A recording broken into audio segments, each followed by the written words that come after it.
guys, welcome back to RKRC. Got a new car here in the shop. My buddy Aaron picked this up. He went to an RC flea market last weekend and he found this and picked it up, got it at a pretty decent price, and asked me if I wanted to buy it off of him for what he paid for it. And of course I said yes.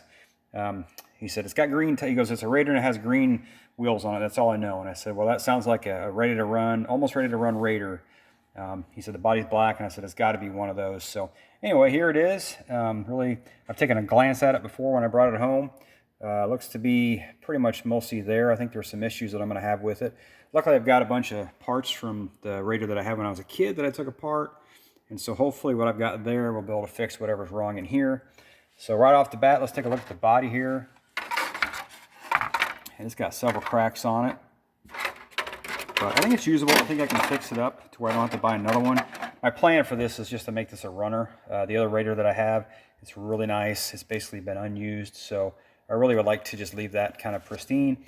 But they're fun cars to drive, so it's kind of nice to have something like this that I could play around with. So my plan is just to make this a runner car. And so this body is good enough. If I can fix it up with some shoe goo probably and some reinforcing mesh, I think it'll be just fine for that purpose. So let's take a look at the car a little bit closer here. So with the body on, you can see it's still got the old mechanical speed controller in there. Obviously, I'm going to take that thing out of there. Those things are horrible, so I'll take that out of there. The tires on it, they're usable. They're kind of hard and not real flexible anymore, but I could probably run them. Front tires aren't too bad. Look like they appear to be glued to the rims, but not so much that I couldn't take the tires off and put some new ones on there, and maybe get some Hornet tires for the back because they fit on there perfect. So it's got some dirt on it, so it's definitely been used. I see right off the bat it has metal dog bones in there, as opposed to the plastic ones that they came with. So I don't know if they're, look like they were working, so I don't know if they're the right size or not, but I'll go ahead and check those off. I do have some in there, so if these are too long, I think they're going to bind up or something, because the outdrive shafts do look a little bit wore in. So this thing's got some mileage on it, but not sure what this metal bracket here is for. Maybe that screw in the top of the gearbox cover stripped out and that holds it on there, but I have no idea. I can't see that providing any type of support or anything. So the shock tower looks like it's in pretty good shape, so I think maybe that's just to hold that gear cover on, be my guess. But I'll find out when I pull that off there and see if that holds the stripped out there. Ooh. That right rear A-arm doesn't look too good. It's definitely been heated up or bent or something.